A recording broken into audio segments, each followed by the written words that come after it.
താങ്കൾ ഒരു കാലത്ത് ഈ നക്സലിസത്തിലേക്ക് വരെ ആകർഷണയായ ഒരാളാണ്. പക്ഷെ അതിനുശേഷം താങ്കളുടെ ചില സിനിമകളിലെ ഹൈന്ദവ ബിംബങ്ങൾ വന്നു എന്നും പറഞ്ഞ് താങ്കൾ കുറച്ച് വിമർശനം നേരിട്ടിട്ടുമുണ്ട്. ഈ യഥാർത്ഥത്തിൽ താങ്കളുടെ അവസ്ഥ എന്താണ്? താങ്കൾ ഒരു വിശ്വാസിയാണോ? താങ്കൾ എന്തുകൊണ്ടാണ് ഇപ്പോൾ ഒരു അരാഷ്ട്രീയവാദിയായിട്ട് മാറിയത്? ഈ ഹൈന്ദവ ബിംബങ്ങളിലേക്ക് വരാൻ നോക്കുക. എന്താണ് ഈ ഹൈന്ദവ ബിംബം? ഞാൻ പലപ്പോഴും ചോദിച്ചിട്ടുണ്ട്. നിങ്ങൾ ഒറ്റപ്പാലത്തെ ഒരു വീട്ടിൽ ഷൂട്ട് ചെയ്താൽ അത് ഹൈന്ദവ ബിംബം. അവിടെ പിച്ചള പാത്രം കാണിച്ചാൽ ഹൈന്ദവ ബിംബം. അവിടെ നിന്നൊരു കഥാപാത്രം ഗുരുവായൂരപ്പ എന്ന് വിളിച്ചാൽ ഹൈന്ദവത. ഞാൻ ചോദിക്കുന്നത്, ഇത് ചൈനക്കാരന് ചെയ്യാൻ പറ്റും, ഇത് മംഗോളിയന് ചെയ്യാൻ പറ്റില്ല, ഇത് ബ്രിട്ടീഷുകാരന് ചെയ്യാൻ പറ്റില്ല, ഇത് മലയാളിക്കില്ല. ഇത് മലയാളി ബിംബങ്ങളല്ലേ. ഇവിടുത്തെ മണ്ണിലൊരു കഥ പറയുമ്പോൾ സ്വാഭാവികമായും അതിൻ്റെ ചുറ്റും വരുന്ന ചിഹ്നങ്ങളിൽ അതിനകത്ത് അമ്പലം, ഇത്തരം വീട്ടുപകരണങ്ങൾ, ഇതിലൊക്കെ എന്തിനാണ് ഹൈന്ദവികത? ഇത് കേരളീയതയല്ലേ. ഇത് കേരളത്തിന് പുറത്തു പോയാലുണ്ടോ? കേരളത്തിൽ തന്നെ എല്ലായിടത്തും ഇല്ല. അത് തന്നെ ചിതറിക്കിടക്കുകയാണ് പലയിടത്തും. പിന്നെ അങ്ങനെ ആരെങ്കിലൊക്കെ ലേബൽ ചെയ്യാം. ഞാൻ ചോദിക്കുന്നത്, ആറാം തമ്പുരാൻ ക്ഷേത്ര ആചാരങ്ങൾ, അങ്ങനെ അതുമായി ബന്ധപ്പെട്ട കുടിപ്പകയുള്ള ഒരു കഥ അങ്ങനെ സിനിമയാക്കി പിന്നെ എന്ന് പറഞ്ഞു. പിന്നെ അതിന് വിഷ്വലൈസേഷനിൽ ഷാജി കൈലാസിന്റെ അടുത്ത് മോഹൻലാൽ ഇത്ര നീളത്തിൽ ഒരു കുറി ഇങ്ങനെ വരയ്ക്കണമെന്ന് ഞാൻ ആ സ്ക്രിപ്റ്റിൽ എഴുതി വെച്ചിട്ടില്ല എന്ന് മനസ്സിലാകും. അവിടെ സംവിധായകന്റെ സ്വാതന്ത്ര്യമുണ്ട്. മോഹൻലാലിന്റെ കഴുത്തിൽ ഒരു പുലികത്തിലെ താലി ഇടണം എന്നും ഞാൻ അതിൽ ഡിസ്ക്രിപ്ഷൻ എഴുതിയിട്ടുണ്ടാവില്ല. അപ്പൊ അതൊക്കെ വിഷ്വലൈസ് ചെയ്ത് ഷാജി കൈലാസാണ്. അതുകൂടെ കിട്ടും. കയ്യൊപ്പ് എന്നുള്ള സിനിമ ഹൈന്ദവികമാണെന്ന് എഴുതിയല്ലോ, അതിനെന്താ മറുപടി പറയാം? ഇയാളുടെ പേര് ബാലേന്ദ്രൻ ആയതാണോ തെറ്റ്? എന്നിട്ട് ഇയാൾ സഹായം ചെയ്യുന്ന പെൺകുട്ടി മുസ്ലിം ആയപ്പോൾ പറയുന്നത് ന്യൂനപക്ഷ അംഗത്തെ സഹായിക്കുകയാണ് ഇവൻ സവർണൻ. ഇത് തിരിച്ചായാലും പറയും. രാഷ്ട്രീയത്തില് താങ്കൾക്ക് എന്താണ് ഇത്രയ്ക്ക് വിശ്വാസക്കുറവ്? താങ്കളെപ്പോലെ ഒരാള് ഈ രാഷ്ട്രീയത്തെ അങ്ങനെ മാറ്റി നിർത്താവുന്നതാണോ? ഒരു അരാഷ്ട്രീയവാദിയായിട്ട് മാറുന്നത് ശരിയാണോ? താങ്കളുടെ സിനിമകൾക്ക് ഒരു രാഷ്ട്രീയവുമില്ലേ? ജോണി, ഞാനൊരു ഹൈസ്കൂൾ ക്ലാസ്സിൽ പഠിക്കുമ്പോൾ, പ്രീ ഡിഗ്രിക്ക് പഠിക്കുമ്പോഴും ഒരു വിദ്യാർത്ഥി രാഷ്ട്രീയ സംഘടനയുടെ ഒരു ശക്തനായ പ്രവർത്തകനായിരുന്നു. അന്ന് എനിക്ക് തോന്നുന്നത് എൻ്റെ ഉയരം, ഞാൻ ഇങ്ങനെയായിരുന്നു കാര്യങ്ങൾ കണ്ടിരുന്നത്.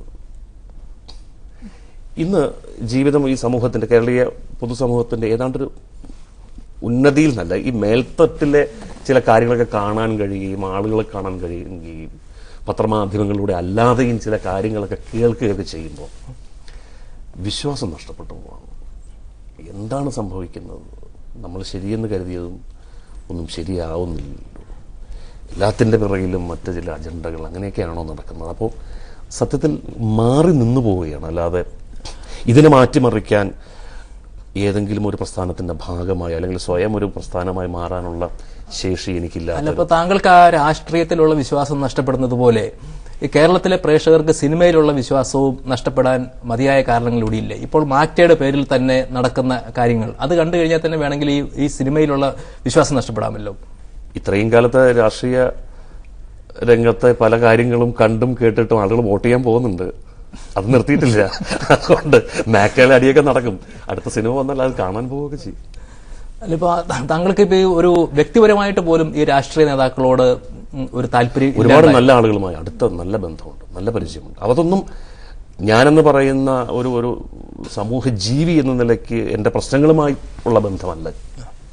അല്ലാതെ തന്നെ വളരെ സ്നേഹപൂർവ്വം സംസാരിക്കുകയും കുശലാന്വേഷണം നടത്തുകയും ചെയ്യുന്ന ഒരുപാട് ആളുകളുണ്ട്. ശ്രീ പിണറായി വിജയൻ കഴിഞ്ഞ കണ്ണൂർ DC-യുടെ ഒരു ഫംഗ്ഷന് അദ്ദേഹം മുഖ്യ പ്രാസംഗികനായിരുന്ന ടി പത്മനാഭന്റെ പള്ളിക്കുന്ന് എന്ന പുസ്തകത്തിന്റെ വിജയേട്ടൻ എനിക്ക് നൽകിക്കൊണ്ടായിരുന്നു ആ പ്രകാശന ചടങ്ങ്. ഞാൻ അദ്ദേഹത്തിന്റെ മകളുടെ കല്യാണത്തിന് തലേന്ന് വീട്ടിൽ പോയിരുന്നു. വെച്ചാൽ ഒരു ആവശ്യവുമായി ഒരിക്കലും സമീപിക്കരുത് എന്ന് ആഗ്രഹമുള്ളത് കൊണ്ടും ഇങ്ങനെ വല്ലപ്പോഴും യാത്രകൾ എവിടെയെങ്കിലും കണ്ടുമുട്ടുമ്പോൾ അതുപോലെ കുറേ പേരുണ്ട്. MK മുനീർ എൻ്റെ അടുത്തൊരു സുഹൃത്താണ്.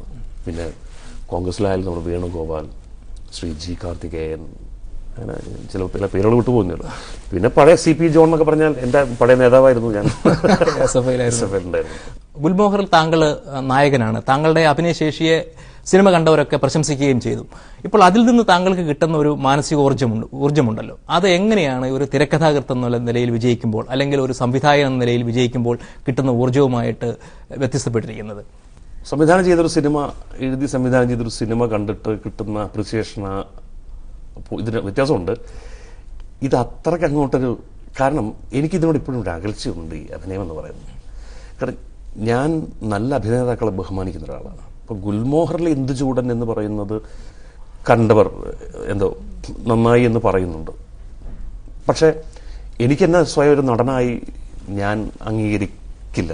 കാരണം അങ്ങനെ ഒരു സിനിമയിൽ ഒരാൾക്ക് അഭിനയിക്കാം. ഒരാളുടെ തന്നെ ഭാവചലനങ്ങൾ, അയാളുടെ സംസാര രീതിയൊക്കെ ആയിട്ടൊരു ക്യാമറയുടെ മുമ്പിൽ ഒരു മിനിമം കോമൺ സെൻസ് ഉണ്ടെങ്കിൽ ഒരാൾക്ക് ബിഹേവ് ചെയ്യാവുന്നുള്ളൂ എന്നാണ് എനിക്ക് തോന്നുന്നത്. ജയരാജ് അങ്ങനെ പലരെയും അഭിനയിപ്പിച്ചുള്ള ചരിത്രമുള്ള ആളാണ്. ഇനി ഒരു സിനിമയിൽ മറ്റൊരു കഥാപാത്രം, ആ കഥാപാത്രം ആവശ്യപ്പെടുന്നൊരു ബോഡി ലാംഗ്വേജിൽ എനിക്ക് അവതരിപ്പിക്കാൻ കഴിഞ്ഞാൽ മാത്രമേ ഞാൻ രഞ്ജിത്ത് എന്നൊരു നടനെ ഞാൻ അംഗീകരിക്കുള്ളൂ. എന്നാൽ മാത്രമേ ഞാൻ ചിലപ്പോൾ അതിനെക്കുറിച്ച് ചിന്തിക്കുക പോലും. ഇപ്പം ഗ്രോട്ടോവിസ്കിയുടെ ഒരു സങ്കല്പത്തെക്കുറിച്ച് താങ്കൾ തന്നെ പറയാറുണ്ട്.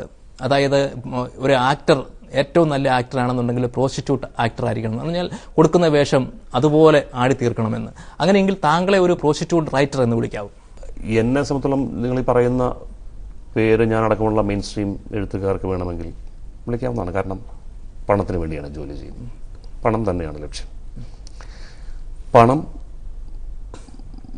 വളരെ ഒരുപാട് വലിയ കാര്യമാണെന്ന് തിരിച്ചറിഞ്ഞ് ജീവിതം കൊണ്ട് തിരിച്ചറിഞ്ഞിട്ടുള്ള ഒരാളെ സംബന്ധിച്ചിടത്തോളം പണത്തിൻ്റെ ആവശ്യങ്ങളുണ്ടാകുമ്പോൾ ഇതാണ് വേണ്ടത്, എനിക്കിങ്ങനെ തിരക്കഥയാണ് വേണ്ടതെന്ന് പറയുമ്പോൾ ഞാൻ നാളെയും ചിലപ്പോൾ എഴുതി കൊടുക്കാൻ ഞാൻ തയ്യാറായിരിക്കും. അപ്പോൾ ഏതെങ്കിലും സിനിമയിലെ നായകന്മാരെ പോലെ താങ്കൾ ഈ വിജയത്തിന്റെ ഉന്നതിയിൽ ഈ വന്ന വഴികൾ താങ്കൾ മറന്നു പോയിട്ടുണ്ടോ? ഇപ്പോൾ താങ്കൾ ഒരിക്കലും ഈ സ്കൂൾ ഓഫ് ഡ്രാമയെ കുറിച്ചിട്ട് ഈ സ്കൂൾ ഓഫ് ഡ്രാമയിൽ പഠിച്ചതൊക്കെ മറന്നതുകൊണ്ടാണ് കഞ്ഞിയിൽ നിന്ന് ഫ്രൈഡ് റൈസിലേക്ക് ഞാൻ മാറിയത് എന്ന് പറഞ്ഞിട്ടുണ്ട് എന്ന് കേട്ടിട്ടുണ്ട്.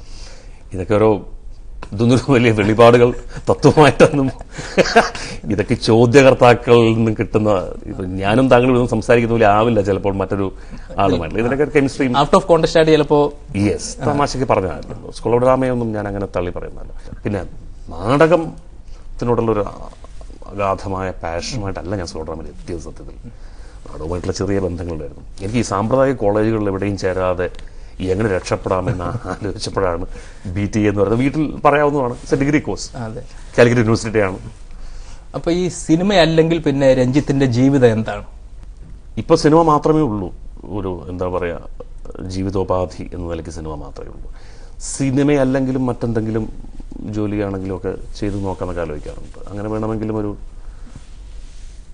കാരണം പല കുട്ടികൾ ചെറുപ്പത്തിൽ ചെണ്ടക്കാരനാവണം, കോമരാവണം, ബസ് ഡ്രൈവർ ആവണം എന്ന് പറയുന്ന പോലെയൊക്കെ ആയിരിക്കാം. ഞാനും ആദ്യം വിചാരിച്ച് ഞാൻ പത്രപ്രവർത്തകനാവണം എന്നായിരുന്നു എൻ്റെ ആഗ്രഹം. അപ്പോൾ അത് സിനിമയിലെത്തിച്ചു. സിനിമ കൊണ്ട് ഇപ്പോൾ ജീവിച്ചു പോകുന്നു. നാളെ സിനിമ ഇല്ലെങ്കിലും ജീവിക്കാതെ ഒരു സാമ്പത്തികമായ ഒരു ആ അസ്ഥിരതകൾ മറികടന്നൊരു സിറ്റുവേഷനൊക്കെ എത്തിക്കഴിഞ്ഞാൽ വളരെ വല്ലപ്പോഴും ഒരു സിനിമ എന്നൊക്കെ പറയുന്ന സത്യനന്ദക്കാരനെ പോലെ ഒരു ധനികനായി മാറിയാൽ. താങ്കളൊരു ധനികൻ തന്നെയല്ലേ? സത്യനായിട്ട് കമ്പയർ ചെയ്യുമ്പോൾ നമ്മളൊന്നുമല്ലല്ലോ. അപ്പോൾ സിനിമ കൊണ്ട് താങ്കൾക്കും താങ്കളെ കൊണ്ട് സിനിമയ്ക്കും തുടർന്നും പ്രയോജനം ഉണ്ടാവട്ടെ എന്ന് ആശംസിക്കുന്നു. വളരെ നന്ദി.